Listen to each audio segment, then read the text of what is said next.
There's a lot of bad stuff Yeah, out there. So, in terms of there's a bounce, lot of bad stuff. yeah. The bounce lettering community is getting a bad rap. Yeah, I know. It shouldn't bounce too much. You know what I mean?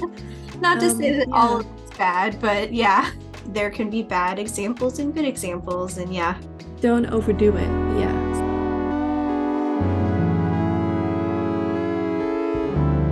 Welcome to Brushing Up.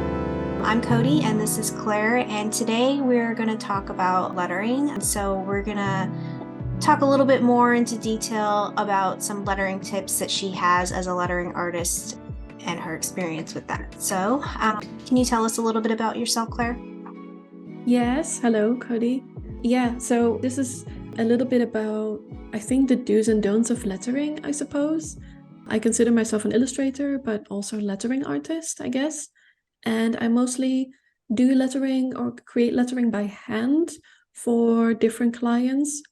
And I started doing that by doing lettering in the form of like menu designs, murals, posters for restaurants, bars, bakeries, a lot of that stuff, academies, schools. And then later on, I added illustration and lettering in a digital form to that as well. So the things I want to talk about have a lot to do with lettering in general, and those can be applied to any kind of tool. I know in surface pattern design, lettering is really encouraged Mm. for the designers to develop. It's something that's always asked. If you know how to do by art directors, it's just kind of a bonus. It's not a requirement, I think, but like Yeah. definitely it puts an edge on you if you have the ability to letter. So I think any illustrator or creative would benefit from these tips and tricks on lettering. What's your first tip that you'd give on approaching lettering? I'll start with the beginning. When you're setting up your lettering pieces, think about composition and hierarchy. That for me is something that I think when I was learning how to do lettering focused the most on, because if you have a good composition, as you know, the same thing with surface design and graphic design, anything really, if you have a good composition, you can get away with a lot of mistakes, I guess, that you're making in your pieces. If there's a good balance and if the hierarchy makes sense, then it's going to be pleasing for people to look at. And especially when you're working with letters, whether they're short words or maybe longer sentences, you always have to think about what words are going to be more important and what are people going to look at first. So, where are you going to put the emphasis in your pieces? If something that I'm saying is not making sense, please correct me because I'm not sure how to say this the right way. No, that makes sense. I Okay, good. usually try to focus on like the word I want to emphasize the most and make sure it's balanced, either through like color or like how big it is, like and or how it's repeated. So there's just all kinds of things that you can do to make a balanced composition, I think. But there's tons of different things that you can use to also achieve this, which I know we'll cover later on, so I won't go into it. But yeah, definitely I would start out with a good hierarchy of what you want to emphasize, like your big headline word or piece of Yeah. that's part of the phrase, or yeah. Yeah, that's kind of always what you're starting with, right? If you're starting with letters, with words, sentences, what are the most important parts and those you would want to make a lot bigger than the rest? And I kind of started getting really into that and getting really focused on that part because I started doing lettering with mostly menu designs. And in those, there's just lots of text, and it doesn't sometimes matter as much how beautiful the letters look. It has to be easy for people to understand. And that kind of focus on simplicity is something I took into doing digital lettering pieces that are a bit more just for fun, that include illustrations. So if you have something like this bee's knees example, I really like to start with thinking of the parts of my illustration or lettering design in kind of shapes or blocks. And then I just kind of try to make those fit and see how they work together. But there's loads of different techniques for this. There's great classes on composition and just kind of learning what kind of compositions work well. And I think if you're working with your iPad or, for example, in Photoshop, there's lots of different tools that you can use there to help you with composition, like And I really like using stamp brushes in Procreate that are in the shape of little templates. So if you want to make, for example, this like S shape of letters, I guess. I don't know what to say it. A wavy letter. Curvature, I think. Yeah. Right. Then you can just save those guides as stamp brushes and keep reusing that kind of stuff. And you have some other examples of this as well, right? I added some here.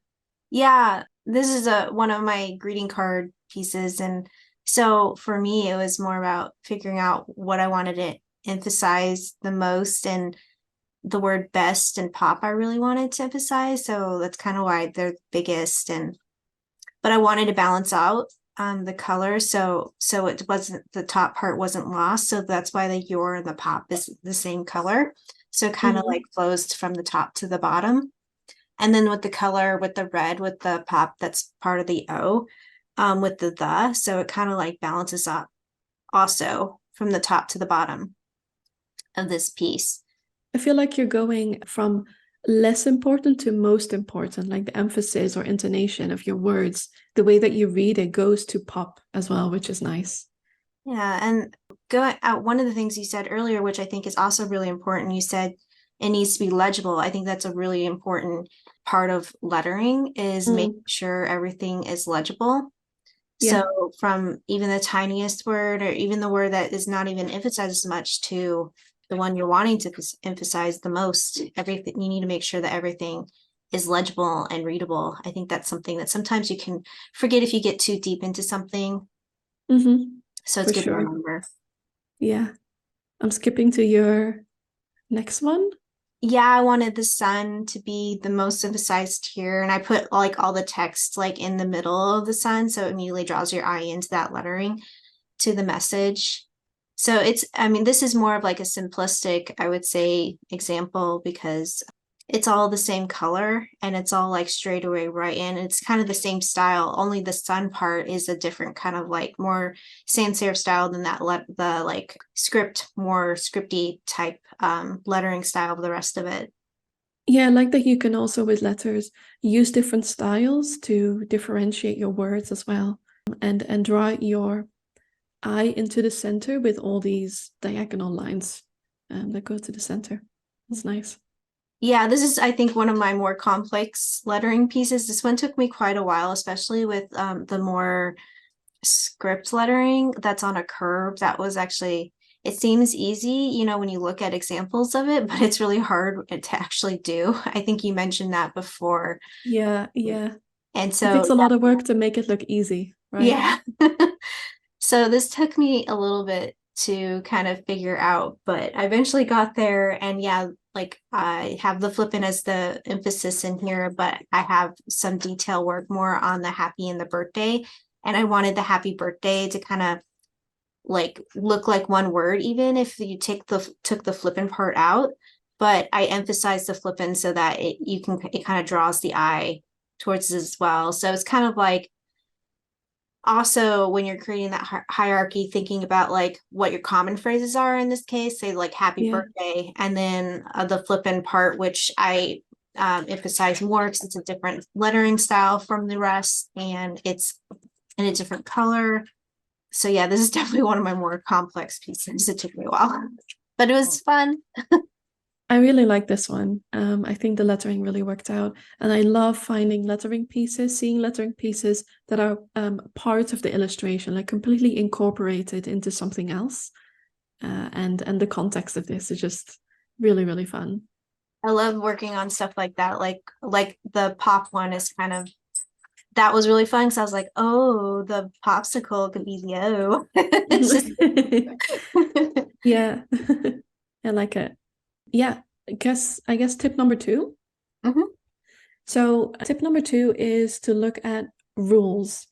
I certainly don't think, I think we both agree on this. You don't need a formal education to do illustration or surface design or graphic design. Certainly not.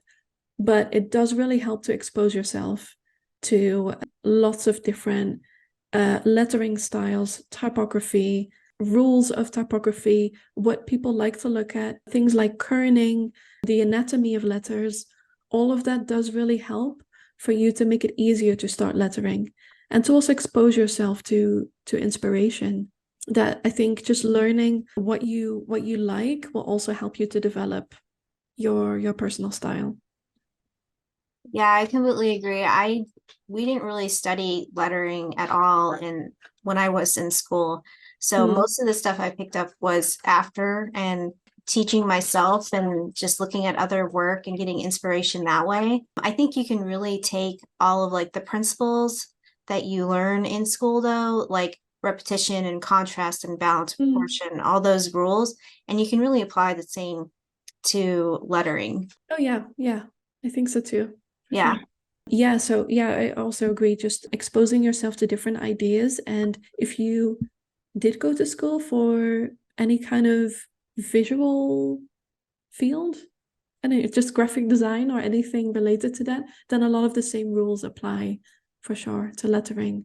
But I think it really helps to expose yourself to lettering styles and the history of lettering. It helps you with learning the why behind your choices. Why are you picking certain lettering styles? Why are you using a serif instead of a non-serif kind of style? Why do you pick certain colors for your letters?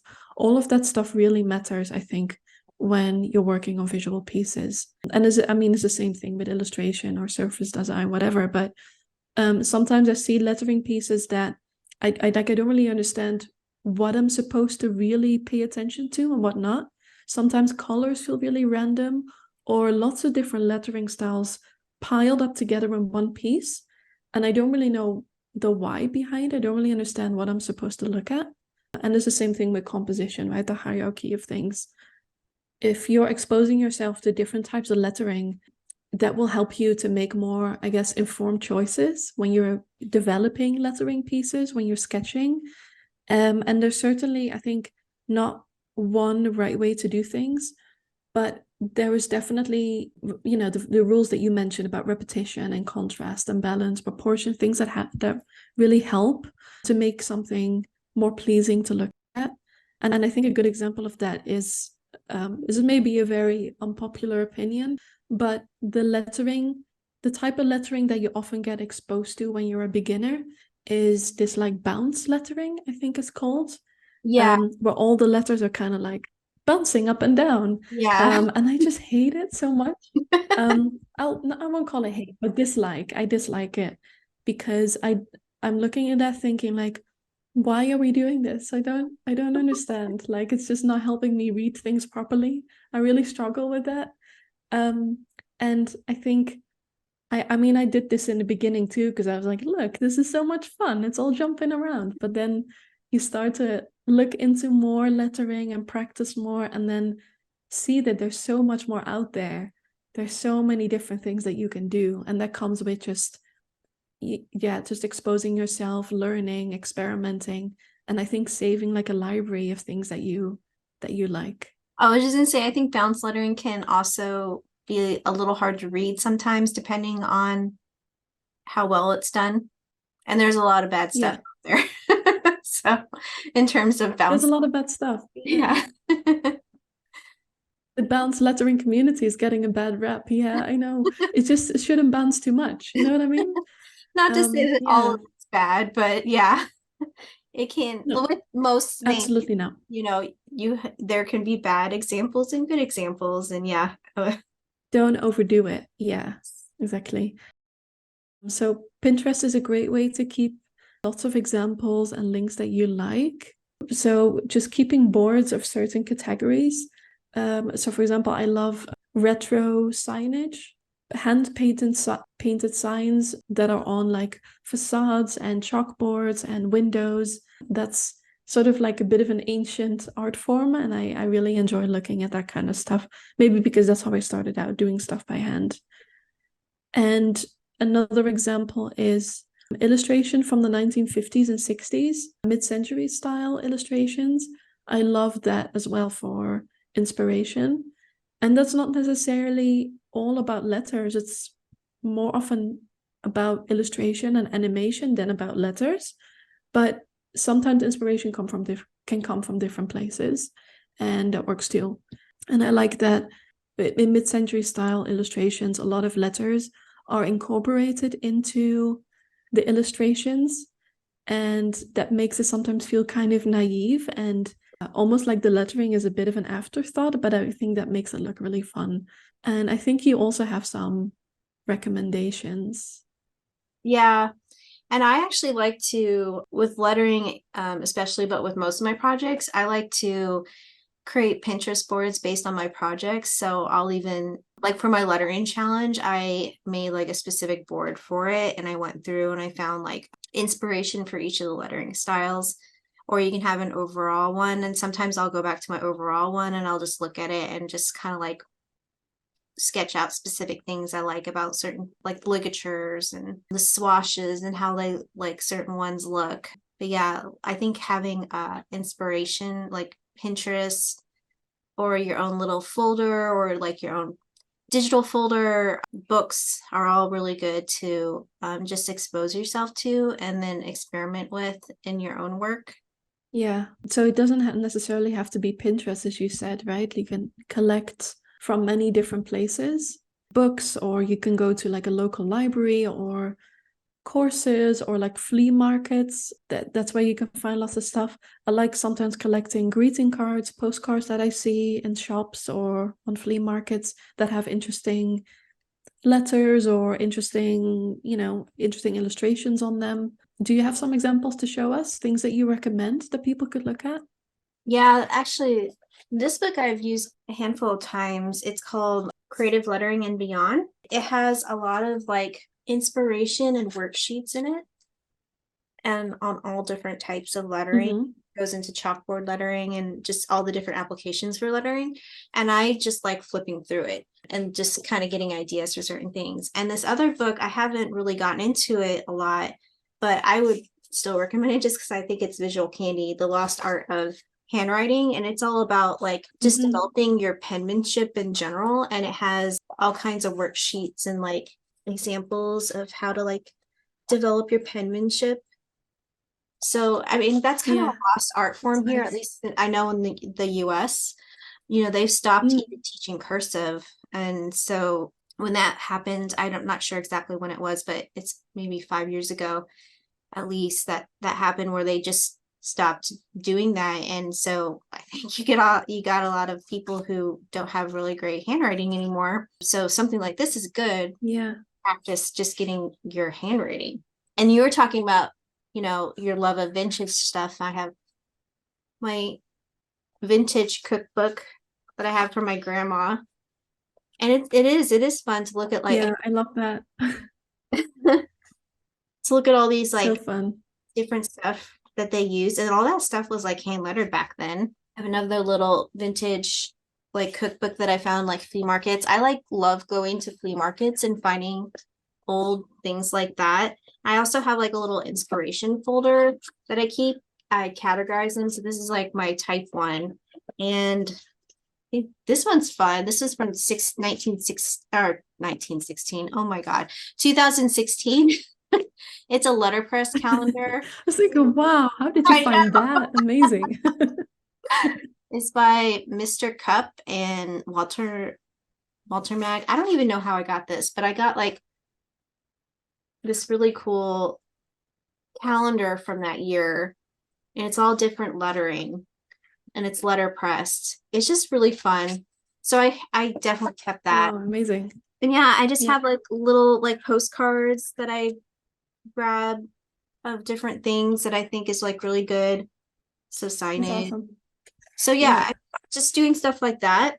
Every time I come back to this stuff, it's great because like you just pick things out and it usually always ends up just being like Yeah. a small thing and it'll like either spark an idea or it'll just be one thing that really like you can get inspiration from to kind of really finalize a piece you're working Hmm. on.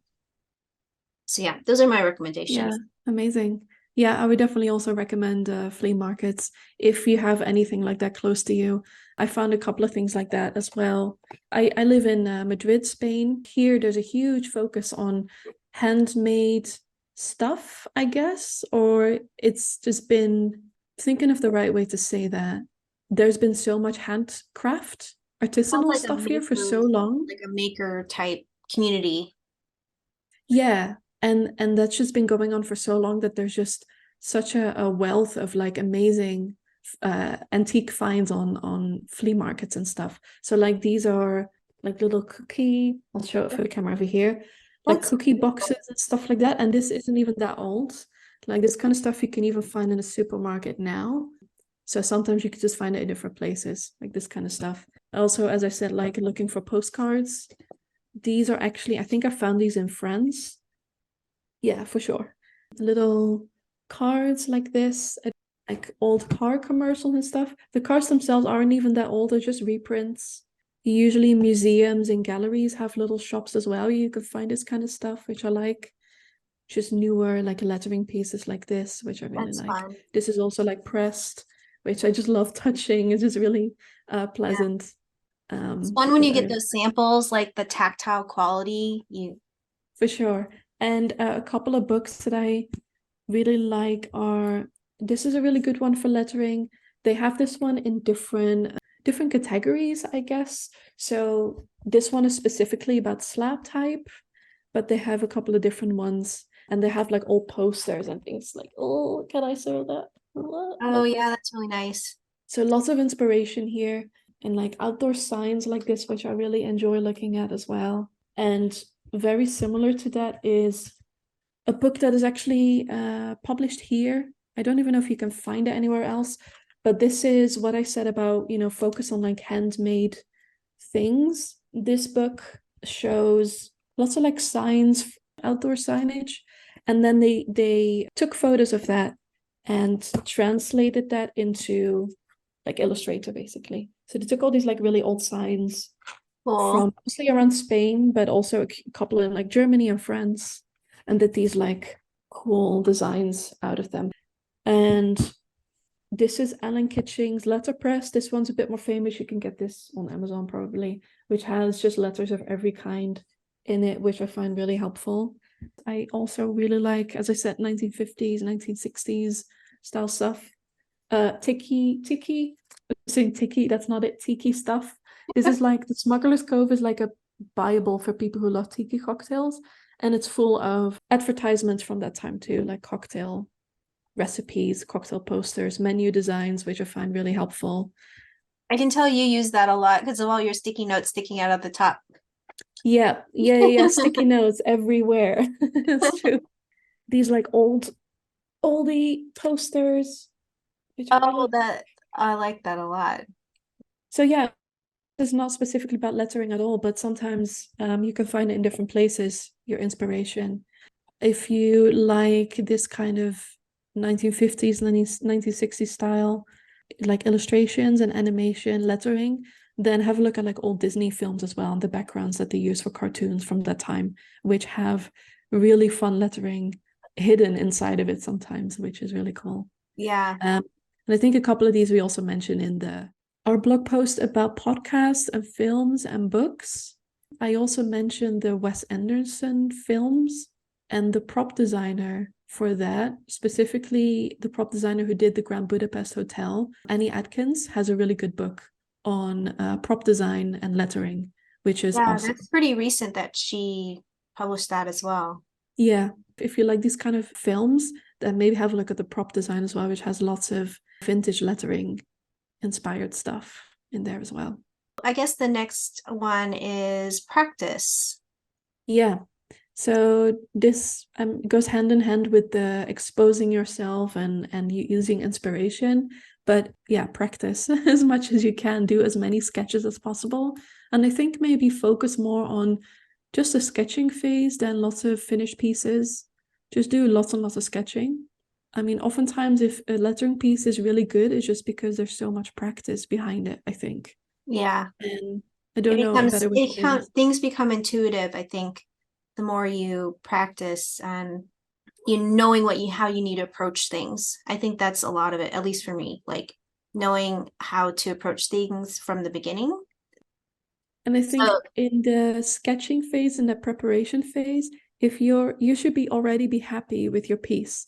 And I think then the execution after that should just be a bonus. Like Yeah. you cannot really make a piece better if your sketch is terrible and then try to like jazz it up with lots of filters and cool effects in Procreate or whatever tool you use. If the basics, like the bare bones of your piece are going to be good, then it's really going to shine. And that just comes with practice because you can't really hide behind a lot of stuff if you're going with a simple sketch at first. Yeah, that's a really good Um, point. A lot of times you have to start with that really good sketch, get it in place, and then yeah. everything else is about, yeah, like what you said, the bonus. One thing that I found that really helps me, and particularly with like gathering inspiration with my sketches, Mm-hmm. is I do kind of, and there's probably a term for this, or I know other artists have done this, but basically I will look at my inspiration as a whole, like whether I created a mood board or I'm just looking on Pinterest or I'm just in general gathering inspiration. And Mm-hmm. I won't really focus on one piece, but I sketch like different parts of the pieces that I'm looking at, just as individual parts in my sketchbook. And that kind Mm. of like helps me when I'm developing my like thumbnail sketch or my final sketch.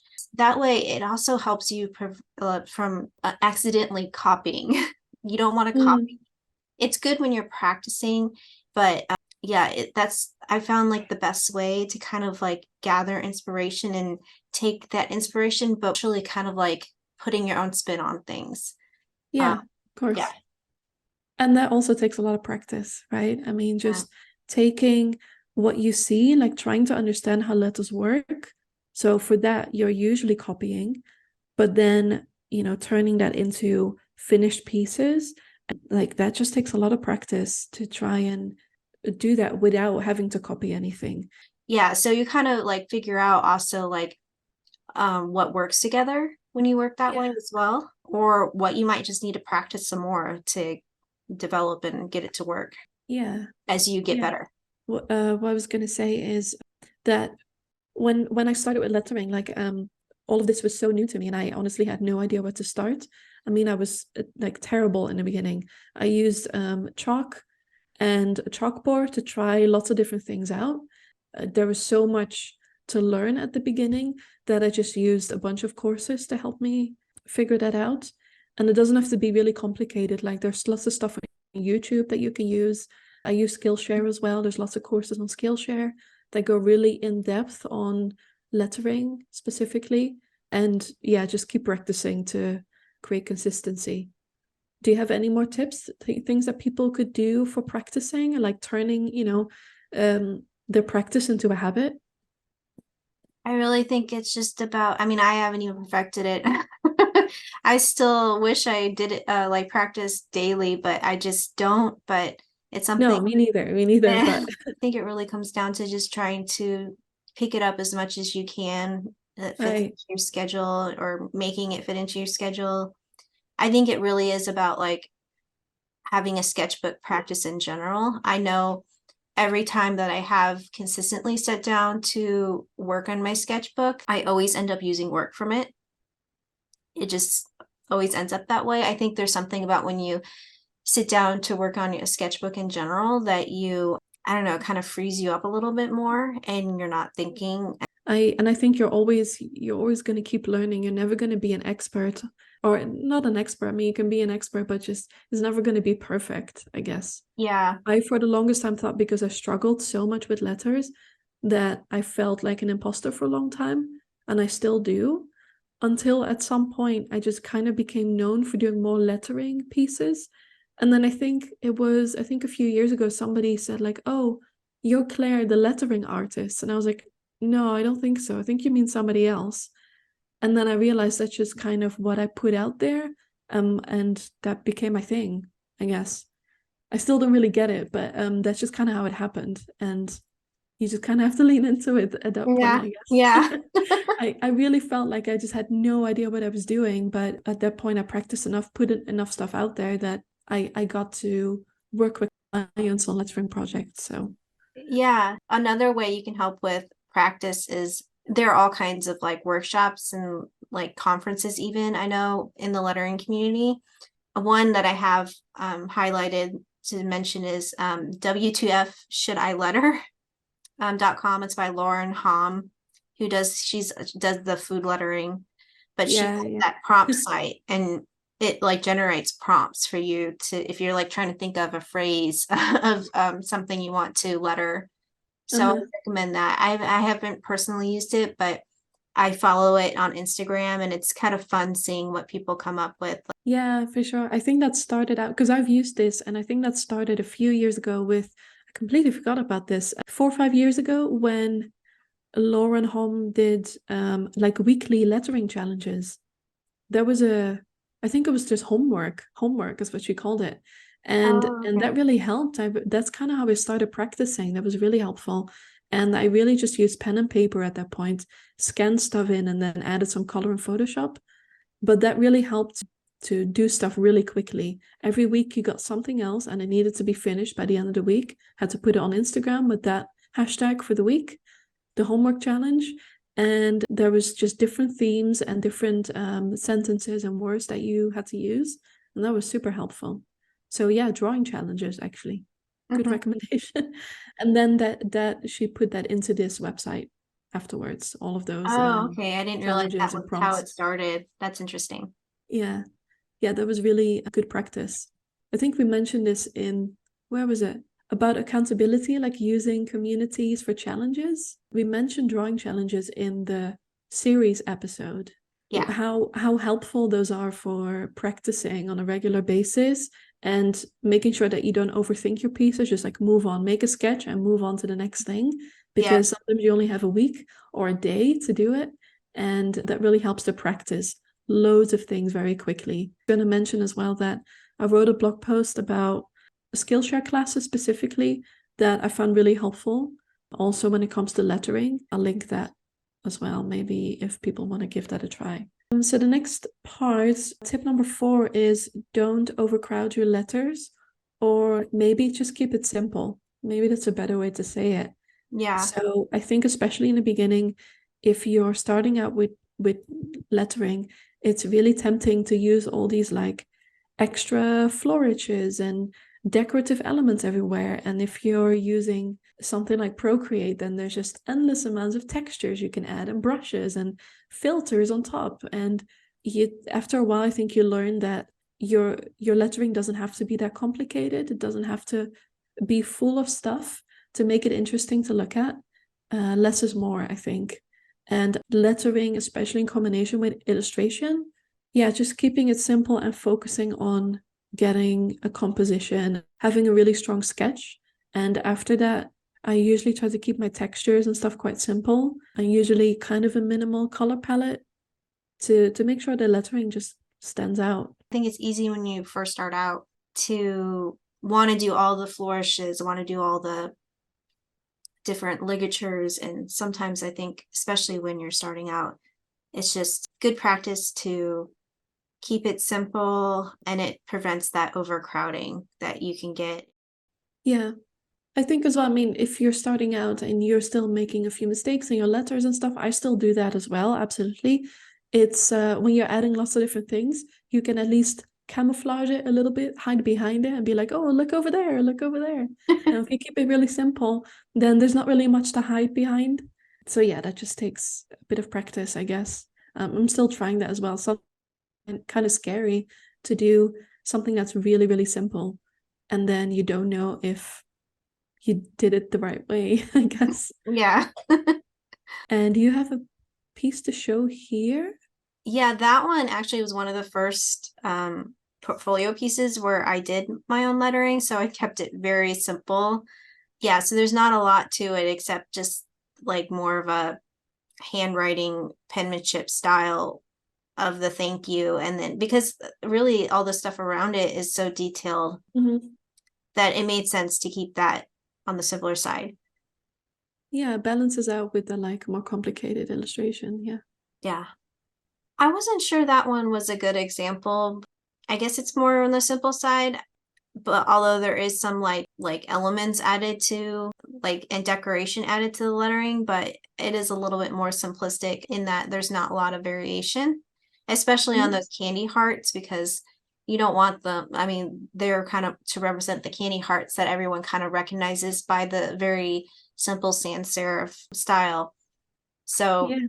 Yeah, I really like this. I'm actually thinking this is a really good example of a piece where hierarchy is so important because you're putting the emphasis on you are so sweet. So is the part that you'd already say in a slightly different way, or your intonation there is different.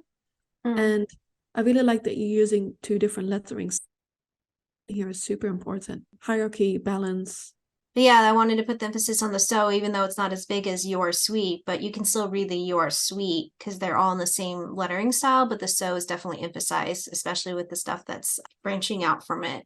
And then the different like scripting kind of like emphasizing part of it. So if you do read that when you are reading it that way, it is definitely more the emphasis on that part. But in this, like composition is key. I think it's really, really well done. I think the I started leaning more towards like simpler lettering styles and not too much like script and stuff, just because I started doing lettering by hand. I started it mostly with acrylic pens and chalk, and it can get so messy so quickly. So you have to keep things really simple when you use those materials, and you cannot really put a lot of layers on top of layers. And I think I just took that same mindset into digital lettering pieces and just kept it simple. But now I kind of like it that way. And most importantly, when you're worried about overcrowding your letters, keep in mind that they still have to be legible. Yeah. So when you want to add lots of details and flourishes, like make sure that you can still read everything properly, that your letters are legible. And as for feedback, I guess when you're looking especially at letters for so long, you can tend to just like not see the word anymore. I'm sure there's a name for that. But that happens a lot if you're looking at one piece for too long. So just ask someone else for feedback and, ask them if they can read it properly, if it's clear, if your concept makes sense. So that really helps. For example, for this piece, there is some texture in this, but all of that is on top of the illustration, if that makes sense. Everything else is just plain, simple shapes of color. And then those textures, I added those in a blending mode on top.